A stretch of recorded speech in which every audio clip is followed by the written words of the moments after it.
Ticket തരാടോ. Ticket തരാനുള്ളതല്ലേ, ഞാൻ ഇവിടെ ഒന്നും വിട്ടു പോവില്ല. അപ്പൊ ഇവിടെ എവിടേക്കാ? ഒരു കാഞ്ഞാമ്പറം. കാഞ്ഞാമ്പറം 1.5 രൂപ. 1 രൂപ എന്നാലും മതി കേട്ടോ. 1 രൂപ മതി. അപ്പൊ ടിക്കറ്റ് എഴുതൂല. അതെന്താ? അത് ടിക്കറ്റ് എഴുതിയാൽ മുതലാളിക്ക് പോകും കാശ്. ഇതിപ്പോ 1 രൂപ എനിക്കും 50 പൈസ സാധാരണക്കാരനായ യാത്രക്കാരനും. ഈ നാട്ടിലും സോഷ്യലിസം കൊണ്ട് മാഷേ. ആ സോഷ്യലിസം കൈയോടെ പിടിക്കാനാ ഞാൻ എന്തിനാ എന്താ കാര്യം? ആർക്കൊക്കെ ടിക്കറ്റ് കൊടുത്തിട്ടാന്ന് എനിക്കൊന്ന് മനസ്സിലാക്കണ്ടേ? താനാരാ? എന്നെ മനസ്സിലായി. അതുകൊണ്ടല്ലേ ചോദിച്ചത്. എന്താ ടിക്കറ്റ് പരിശോധിക്കാൻ ഞാനെന്താ ചെക്കിംഗ് ഇൻസ്പെക്ടറോ? മാഷേ, നിങ്ങൾ തലയെ കൂടി മുണ്ടിട്ട് ഒരു CID പോലെ കയറി വന്ന് ഞാൻ ശ്രദ്ധിച്ചു കേട്ടോ. അതുകൊണ്ടല്ലേ അഭ്യാസം കണ്ടി കൊച്ചു കൊള്ളോ. പിന്നെ എന്റെ ഡ്യൂട്ടിക്ക് അർത്ഥം വരുത്തുണ്ടല്ലോ, എന്റെ വിധം മാറും ഉള്ള കാര്യം ഞാൻ ചോദിക്കണം അയാളോട്.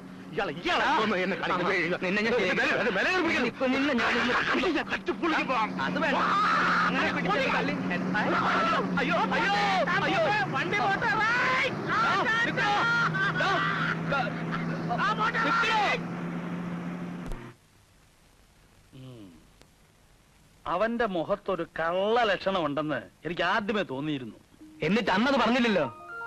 ആ MLA ശുപാർശ കത്ത് കൊടുത്തു വെച്ചോട്ടല്ലേ നമ്മളവനെ നിയമിച്ചത്. ഒരു കാര്യം ചെയ്യാം, ആ MLA കണ്ട് വിവരം പറയാം. എന്തു പറയാൻ? ഈ രാഘവൻ ആള് കള്ളനാണെന്ന് തെളിവുണ്ടോ? അവൻ കള്ളനാണെന്നുള്ളതിന് തെളിവുണ്ടോ എന്ന്? തെളിവുണ്ടോന്ന് ചോദിച്ചാൽ ഇപ്പോ മുതലാളി, തെളിവ് ഞാൻ ഉണ്ടാക്കി തരാം. പക്ഷെ എനിക്ക് അതിനുള്ള അധികാരം തരണം. എങ്ങനെ? എന്നെ ചെക്കിംഗ് ഇൻസ്പെക്ടറായി നിയമിച്ചുകൊണ്ടുള്ള ഒരു ഓർഡർ ഇങ്ങ് എഴുതിത്താ. ഒരു 200 രൂപയും. രൂപയോ? യൂണിഫോം തയ്പ്പിക്കാനേ. കാക്കി. കള്ളൻ രാഘവനെയും അവന്റെ അപ്പൂപ്പനെയും ഞാൻ പിടിച്ച് കൈ തരാം. ശങ്കര, ഞാൻ ഒരു സംശയം ചോദിച്ചോട്ടെ? ഓ, നീ കാക്കി യൂണിഫോം ഒക്കെ ഇട്ട് അങ്ങോട്ട് ചെന്നാൽ നീയും അവന്റെ കൂടെ കൂടി കൈയിട്ട് വാരൂല്ല എന്നുള്ളതിന് എന്താ ഒരു ഉറപ്പ്? മുതലാളി, ഞാനൊരു കാര്യം പറയാം.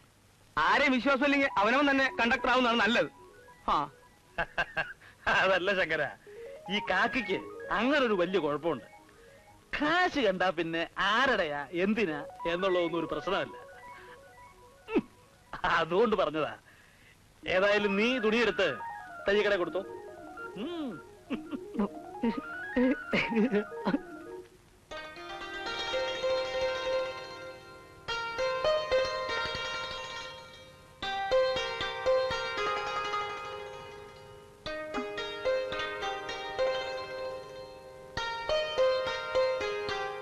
അച്ചേട്ടാ, അച്ചേട്ടാ, അച്ചേട്ടാ. എന്ത് വേണം? എന്നോട് ദേഷ്യമാണോ? അയ്യോ, ദേഷ്യപ്പെടാൻ ഞാനാര്? നിങ്ങളൊക്കെ വലിയ വലിയ ആളുകൾ, ദൈവത്തിന്റെ വരപ്രസാദം ലഭിച്ചവർ. ഞാൻ അച്ചേട്ടനെ കാണാനിരിക്കുകയായിരുന്നു. എന്താ വിശേഷം? അച്ചേട്ടനെ സഹായിക്കാൻ അച്ഛന് കഴിവില്ലാഞ്ഞിട്ടല്ല, എന്തോ അച്ഛൻ അങ്ങനെയായിപ്പോയി. അത് ഞാൻ ആരോടും പരാതി പറഞ്ഞില്ലല്ലോ. അമ്മയ്ക്കും എനിക്കും വളരെ വിഷമം തോന്നി. എന്റെ കാര്യത്തിൽ നിനക്കെന്തിനു വിഷമം തോന്നണം? അതിന് നീ ഞാനും തമ്മിൽ എന്ത് ബന്ധം? ഓ, പണക്കാർക്ക് പട്ടിണി പാവങ്ങളോട് സാധാരണ തോന്നാറുള്ള സഹതാപമായിരിക്കും. എടി, എനിക്ക് നിന്റെ സഹതാപം ഒന്നും വേണ്ട. ദേഷ്യം തീരുന്നവരെ അച്ചേട്ടൻ എന്ത് വേണമെങ്കിലും പറഞ്ഞോളൂ, ഞാൻ കേൾക്കാം. നിന്നെ ഗൾഫുകാരനെ കൊണ്ട് കെട്ടിച്ചാൽ അന്തസ് കൂടുമെന്ന് അയാൾ വിചാരിച്ചു കാണും. എന്നെ പോലെയുള്ള ആപ്പ ഗൾഫിൽ പോയാൽ മകളെ കെട്ടാൻ പോകുന്നവരുടെ വില ഇടിഞ്ഞു പോവില്ലേ? അച്ചേട്ടൻ വിചാരിക്കുന്നുണ്ടോ ഒരു ഗൾഫുകാരനെ കെട്ടാൻ ഞാൻ ഓടി നടക്കുകയാണെന്ന്? അതൊക്കെ നിന്റെയും നിന്റെ തന്തയുടെയും കാര്യം.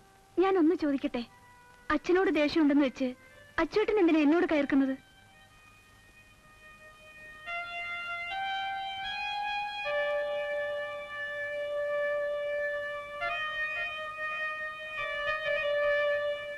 എല്ലാം എനിക്ക് ഓർമ്മയുണ്ട്. കുട്ടിക്കാലത്തൊക്കെ എത്ര സ്നേഹമായിട്ടാണ് അച്ചേട്ടൻ എന്നോട് പെരുമാറിയിരുന്നത്. മറ്റുള്ള കുട്ടികൾ എന്നെ കളിയാക്കിയാൽ തന്നെ അച്ചേട്ടൻ അത് സഹിക്കില്ലായിരുന്നു. സ്കൂളിൽ പോകുന്ന കാലത്ത് എനിക്ക് സ്ലേറ്റ് മായ്ക്കാൻ മഷിത്തണ്ട് പൊട്ടിച്ചു തരാറുള്ള ആ അച്ചേട്ടനെ എനിക്കെപ്പോഴും നല്ല ഓർമ്മയുണ്ട്. ഞാൻ എന്ത് തെറ്റ് ചെയ്തിട്ടാണ് അച്ചേട്ടൻ എന്നെ വെറുക്കാൻ തുടങ്ങിയത്?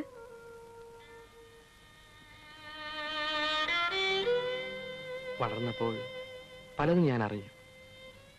നമ്മളെന്നും 2 തോണിയിൽ സഞ്ചരിക്കേണ്ടവരാണെന്ന് എനിക്ക് തോന്നി. സ്വയം ഒരു തോന്നലുണ്ടായത് എന്റെ കുറ്റമാണോ?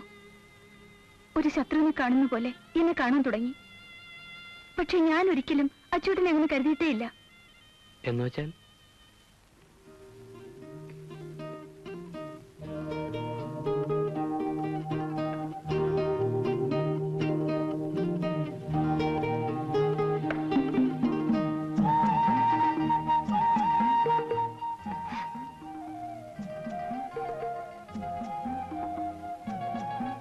ഇത് വിറ്റോളൂ.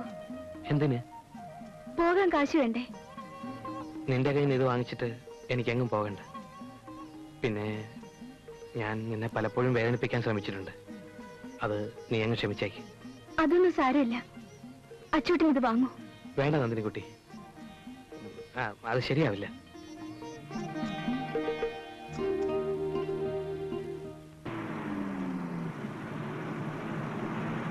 Stop stop stop stop. മഹാഭാവി ചത്തനല്ലോടാ.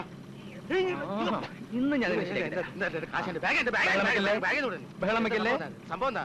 ഇതാ ചെക്കിംഗ് ഇൻസ്പെക്ടറായി നിയമിച്ചുകൊണ്ടുള്ള നിയമന ഉത്തരവ്. WBC-യിലോട് വണ്ടി പോട്ടെ. അതെ, പോട്ടെ. ഒരു ചെക്കിംഗ് ഇൻസ്പെക്ടറെ നിയമിക്കുമ്പോഴേ കണ്ടക്ടർ മുൻകൂട്ടി അറിഞ്ഞിരിക്കണം. അതാ ലേബർ നിയമം. KPTTC-യുടെ നിയമം ഇങ്ങനെയാണ്. നിയമം കയ്യിലിരിക്കത്തേ ഉള്ളു കേട്ടോ. വൃത്തിയിടാണെങ്കിലും പറഞ്ഞില്ലേ, ചെക്കിംഗ് ഇൻസ്പെക്ടർ നാളെ മുതൽ വന്ന് ചെക്ക് ചെയ്തോളൂ കേട്ടോ. മുൻകൂട്ടി അറിഞ്ഞിരുന്നാലേ എനിക്കൊരു തയ്യാറെടുപ്പിനുള്ള സമയം കിട്ടുമല്ലോ. അതുകൊണ്ടാ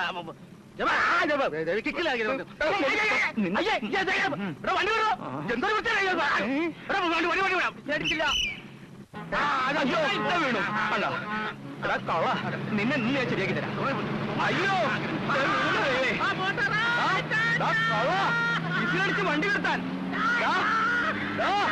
അയ്യോ അവള് മാല തന്നപ്പോ അത് വാങ്ങിക്കാമായിരുന്നു.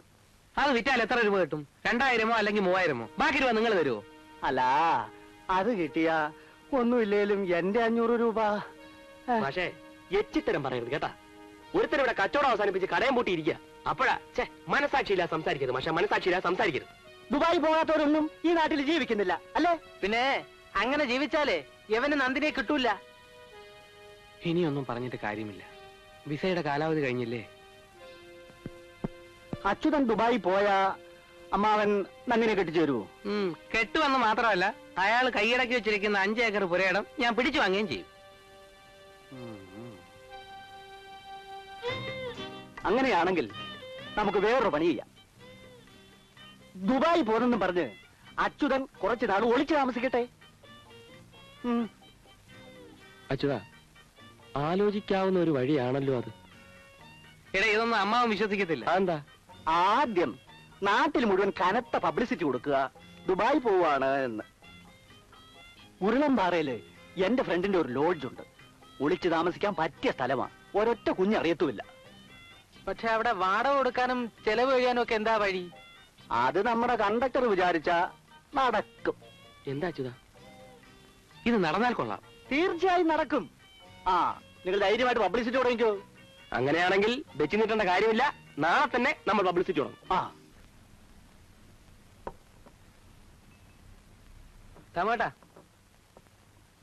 ദാമോട്ടാ, ഞാൻ ദുബായിലേക്ക് പോവുകയാണ്. അതെയോ? അതുകൊണ്ട് ദാമോട്ടന്റെ അനുഗ്രഹം വേണം. എപ്പോഴാ യാത്ര? അടുത്ത ബുധനാഴ്ച. പിന്നെ നമ്മുടെ കുഞ്ഞിക്കണ്ണനോടും അബ്ദുക്കയോടും ഒന്ന് പറഞ്ഞേക്കണേ. ഒരു നല്ല കാര്യത്തിനല്ലേ, എല്ലാവരും അനുഗ്രഹം വേണം. പോയി നന്നായി വാ. അച്യുതാ, ദുബായി പോവല്ലേ? അല്പം സെന്റ് അടിച്ചിട്ട് പോകും. തന്നത്തെ അടിച്ചോണ്ടിരുന്നാ മതി. അമ്മാവാ, ഒന്ന് അനുഗ്രഹിച്ചേക്കണേ. നന്നായി വാ മോനെ. അപ്പൊ എല്ലാരോടും അടുത്ത ബുധനാഴ്ച. തോമാച്ചോ,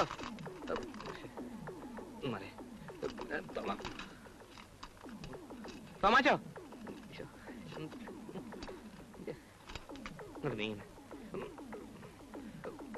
തോമാച്ചോ ഒന്ന് നിന്നേ, ഒരു അത്യാവശ്യ കാര്യം പറയാനുണ്ട്.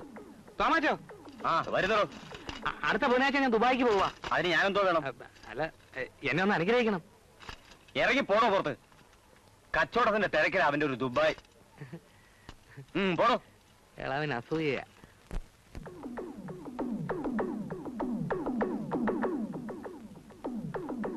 നാരായണ, ബുധനാഴ്ച ഞാൻ ദുബായിക്ക് പോവാ. നിന്റെ അനിയ അപ്പിയിടത്തോടെ പറഞ്ഞേക്കണേ. തേങ്ങടാങ്ങണ്ട സാമൻ.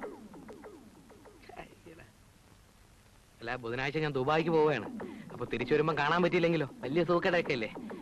അതുകൊണ്ട് അനുഗ്രഹം തരണം. അല്ല, ഞാൻ ദുബായി പോകുന്നതിന് മുമ്പ് അനുഗ്രഹം വാങ്ങിക്കാന്ന് വിചാരിച്ചു. ഒന്ന് പോണോ പുറത്ത്? അതിനെ പിടിച്ച് തള്ളണെന്ന് പറഞ്ഞാ പോരെ? അതുകൊള്ള.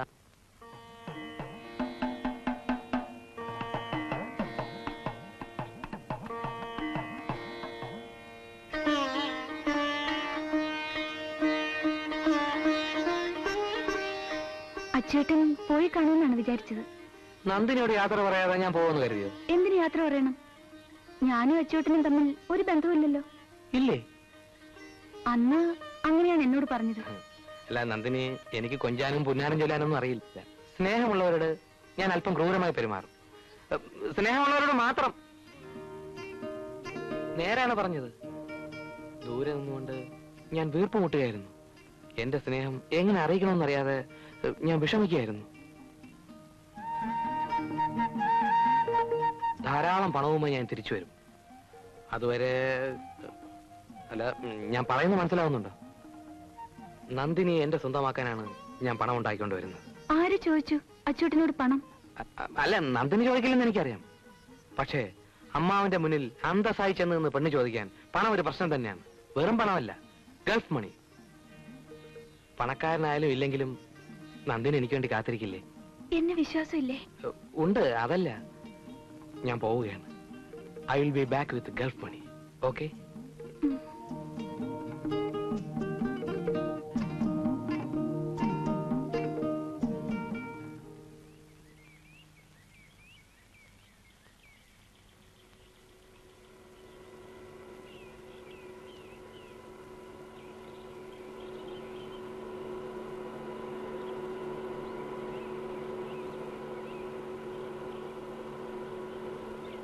വണ്ടിയെ നിർത്തി പ്ലീസ്. ഒന്ന് റിവേഴ്സ് എടുത്ത്.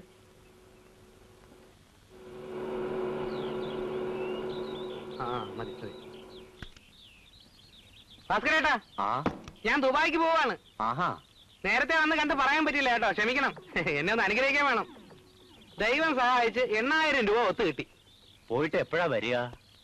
എത്രയും പെട്ടെന്ന് പണക്കാരനാവണം. ഈ നാട്ടിൽ പണമില്ലാത്തതിന് ഒരു വിലയുമില്ല ഭാസ്കരേട്ടാ.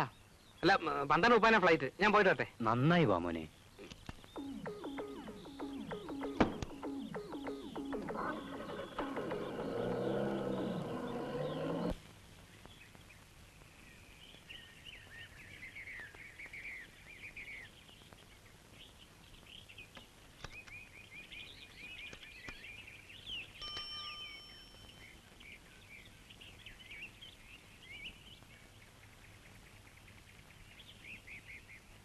മിസ്സിസ് പാർവതി തങ്കപ്പന. അതെ.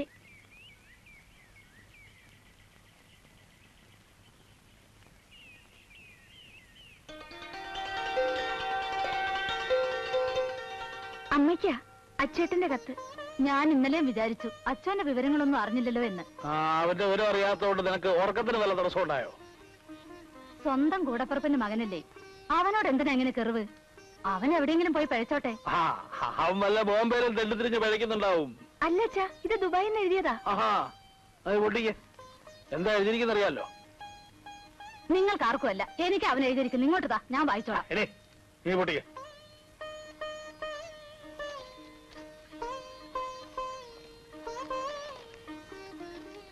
ഉറക്കം വായിക്ക്. പ്രിയപ്പെട്ട അമ്മായി, എഴുതാൻ വൈകിയതിൽ ക്ഷമിക്കണം. അവിടുന്ന് യാത്ര തിരിക്കുമ്പോൾ ഞാൻ വലിയൊരു തെറ്റ് ചെയ്തു. ഞാൻ അങ്ങേയറ്റം ബഹുമാനിക്കുന്ന എന്റെ അമ്മാവനോട് യാത്ര ചോദിക്കാതെ പോന്നതിൽ ഞാനിപ്പോൾ നീറുകയാണ് അമ്മായി, നീറുകയാണ്. വിസയ്ക്കുള്ള കാശ് അമ്മാവൻ തന്നില്ല എന്ന ഒറ്റ കാരണത്താൽ ഞാൻ അങ്ങനെ ചെയ്തു. അമ്മാവന്റെ സാമ്പത്തിക ബുദ്ധിമുട്ടുകളെ പറ്റി ഞാൻ ചിന്തിച്ചില്ല എന്നുള്ളതാണ് എന്റെ ഏറ്റവും വലിയ തെറ്റ്. എനിക്ക് മാപ്പ് തരാൻ അമ്മാവനോട് പറയുക. എന്നിട്ടും അവന്റെ ഒരു സ്നേഹം കണ്ടില്ലേ? ഇവിടെ ആർക്കൊന്നും മനസ്സിലാവില്ലല്ലോ. ഒരു പ്രത്യേക സാഹചര്യത്തിൽ ഇവിടുത്തെ ഒരു അറബി മുതലാളിയുടെ ജീവൻ ഞാൻ രക്ഷിച്ചു. ഇപ്പോൾ ആ അറബി മുതലാളിക്ക് അച്യുതൻ എന്ന് പറഞ്ഞാൽ ജീവനാണ്. അങ്ങേരുടെ പല പല ഫാക്ടറികളും സ്ഥാപനങ്ങളും ഇപ്പോൾ എന്റെ മേൽനോട്ടത്തിലാണ്. എല്ലാ അമ്മാവിന്റെ അമ്മായിയുടെ അനുഗ്രഹം. എനിക്ക് ഇഷ്ടമുള്ള അത്രയും റിയാല് ശമ്പളമായി എടുത്തോളാനാണ് അറബി അങ്കിൾ പറഞ്ഞിരിക്കുന്നത്. നന്ദിനിയുടെ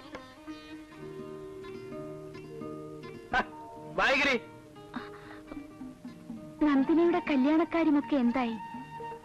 ഉടൻ തന്നെ ഞാൻ നാട്ടിലേക്ക് വരുന്നുണ്ട്. അമ്മാവന്റെ കാലിൽ തൊട്ട് വന്നിച്ച് എന്റെ തെറ്റിനെല്ലാം എനിക്ക് മാപ്പ് ചോദിക്കണം. ശേഷം നേരിൽ സ്വന്തം അച്യുതൻ. ഇപ്പൊ മനസ്സിലായോ? ആ കുട്ടിയുടെ അത്രയും നല്ല മനസ്സുള്ള ഒരാളെ ദൈവം ഒരിക്കലും രക്ഷപ്പെടുത്താതിരിക്കില്ല.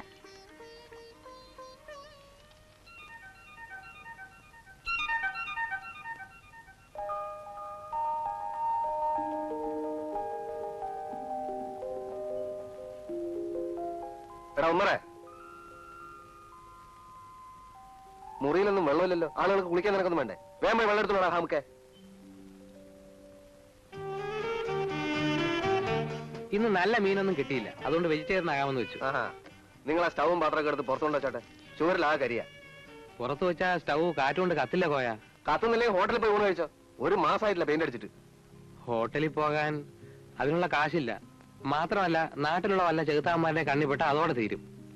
ആളും കൂടുതലാത്ത സ്ഥലത്ത് ലോഡ്ജ് നടത്തുന്ന ഞമ്മക്ക് പ്രാന്താന്നാ ഉമ്മ പറയുന്നത്. വളരെ ശരിയാ. നിങ്ങളെ പോലത്തെ ആസാമികളെ താമസിപ്പിക്കുന്നത് നമുക്ക് പ്രാന്ത് തന്നെ. ആലിക്കോയ വിചാരിക്കുന്നുണ്ടോ ഞാൻ വാടക തരില്ല എന്ന്? എപ്പോ? നേര് പറഞ്ഞാൽ എന്റെ ബാപ്പക്കായിരുന്നു പ്രാന്ത്. ഇല്ലെങ്കിൽ ഇതുപോലുള്ള സ്ഥലത്ത് നമ്മളെ കുഴിയിലാക്കാൻ വേണ്ടി ഇങ്ങനെ ഒരു കെട്ടിടം വാങ്ങിയിടുവോ? സത്യത്തിൽ ആലിക്കോയുടെ സഹായം ഇല്ലായിരുന്നെങ്കിൽ ഇതൊന്നും നടക്കില്ലായിരുന്നു. പിന്നെ മറ്റേ കാര്യം ഞാൻ ശരിയാക്കൊണ്ട് വന്നിട്ടുണ്ട്. ഇതാ എല്ലാം കൂടി 100 രൂപയായി. അല്ല, ഒന്ന് ചോദിച്ചേ, നിങ്ങൾക്ക് നമ്മളോട് വല്ല ദേഷ്യമുണ്ടോ? നിങ്ങൾ അമ്മ നമ്മളെ പിടിച്ച് ജയിലിന്റെ അകത്താക്കും മാഷേ. അതൊന്നും നടക്കില്ല. ആലിക്കോയ ഈ വേഷം ഇട്ടുകൊണ്ട് നേരെ അങ്ങ് ചെന്നാ മതി. ബാക്കി പവിത്രം പറഞ്ഞോളൂ. ആലിക്കോയ എപ്പോഴും പറയാറില്ലേ സിനിമയിൽ അഭിനയിക്കാൻ ആശയുണ്ടെന്ന്. ഇത് അഭിനയത്തിന്റെ റിഹേഴ്സലാണെന്ന് വിചാരിച്ചാ മതി.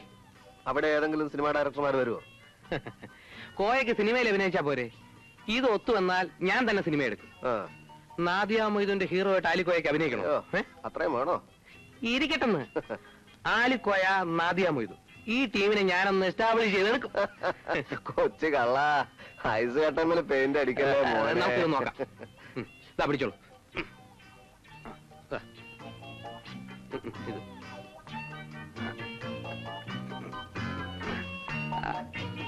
കറക്റ്റ് അറബി. അങ്ങോട്ടിടേ സാറേ.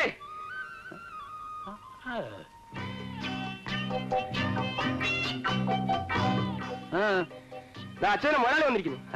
അച്ഛന്റെ 60 മുതലാളി. 60 മുതലാളി എവിടെ? മുറ്റത്ത് നിൽക്കുന്നു. അവിടെ കവനെ കിടന്ന് കറങ്ങുമായിരുന്നു. നിങ്ങൾ ജോലി ചെയ്തു? അവന്മാർക്ക് അങ്ങനെ അറബിയുടെ ഭാഷ അറിയാം. ഞാൻ വന്ന് വർഷാപ്പിലായിരുന്നപ്പോ തൊട്ടടുത്ത മദ്രാസയിൽ നിന്ന് കുറെ അറബി പഠിച്ചു. അതുകൊണ്ട് ഞാനിങ്ങ് വിളിച്ചോണ്ട് പോകും. എന്താ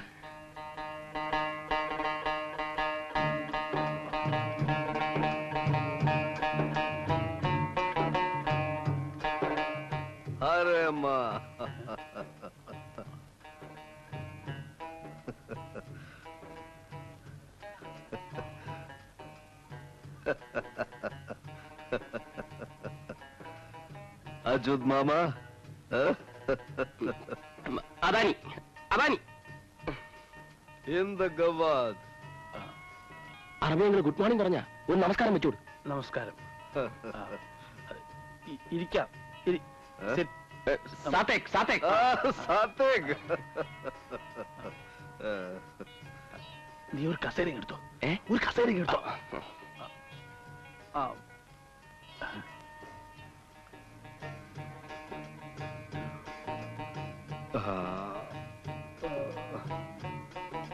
ബബ്ബറു,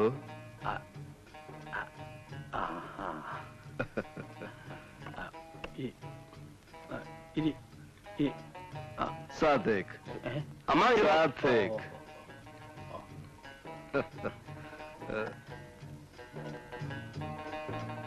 സലാമേ സബാൽക്കെ വേനന്ദ ഷുഗർ. ഈ ഭൂമി എത്ര മനോഹരമായിരിക്കുന്നു. ഗവാദ് ഇന്ത ഹറാമേ.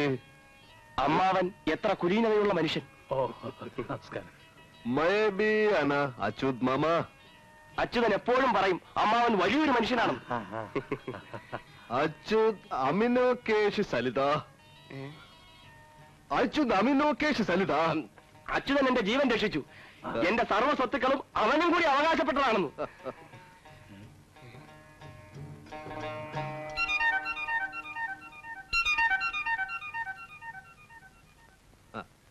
അച്യുത് സലാല മുക്തി. അച്യുതൻ അമ്മാവനോട് വല്ല തെറ്റും ചെയ്തിട്ടുണ്ടെങ്കിൽ മാപ്പി ചോദിക്കാൻ പറഞ്ഞയച്ചിരിക്കുക. ഏയ്, അവൻ ഒരു തെറ്റും ചെയ്തിട്ടില്ല. പക്ഷെ അവനൊരു അത്യാവശ്യം വന്നപ്പോ സഹായിക്കാൻ എനിക്ക് കഴിഞ്ഞില്ല. അച്യുത് മാമ കലാമി സേവിധാൻ. കിമോത്തി അൽബാനി.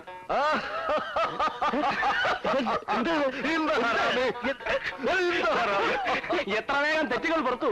അച്യുതന്റെ അമ്മാവനൊരു വലിയ മനുഷ്യനാണ്. അച്യുതനെ പോലെ സത്യസന്ധനായ ഒരു മനുഷ്യനെ എന്റെ അറബി ജീവിതത്തിൽ ഇതിനായിട്ടും കണ്ടിട്ടില്ല. അവൻ എന്ത് ചോരയാ? അച്യുത് മാമ കലാമി സേവിധാൻ. എന്റെ സഞ്ജിത അൽബ. കൽക്കോട്ട മത്തർ കരള മത്തർ. കൽക്കത്തയിലും കേരളത്തിലും ഓരോ ഫാക്ടറി തുടങ്ങാൻ ഞാൻ ആലോചിക്കുന്നു. അച്യുതനാണ് 2 ഫാക്ടറികളിലെയും ജനറൽ മാനേജർ. അല്ലേലും അച്യുതൻ ഭാഗ്യവാനാണ്. ഈ വലിയ മനുഷ്യന്റെ ജീവൻ രക്ഷിക്കാൻ കഴിഞ്ഞില്ലേ? അച്യുത് മാമ കലാമി സേവിധാൻ സൊന്നാദ് മധു കാട്ടിക്. അല്ല, ഈ ചായ കുടിച്ചില്ല. വേണ്ട, വരുന്ന വഴി കുടിച്ചു. മലയാളം അറിയാമോ? മലയാളം ആര് പറഞ്ഞു മലയാളം? വരുന്ന വഴിക്ക് കുടിച്ചു. അത് ബരന്ന ബഴക്കോ കൊടിച്ചു എന്ന് പറഞ്ഞാൽ അറബിൽ പോകാൻ തിടുക്കമുണ്ടോ എന്നർത്ഥം. അല്ലാതെ അയ്യേ എന്താ ഹറാമേ, ഹറാമേ. വീണ്ടും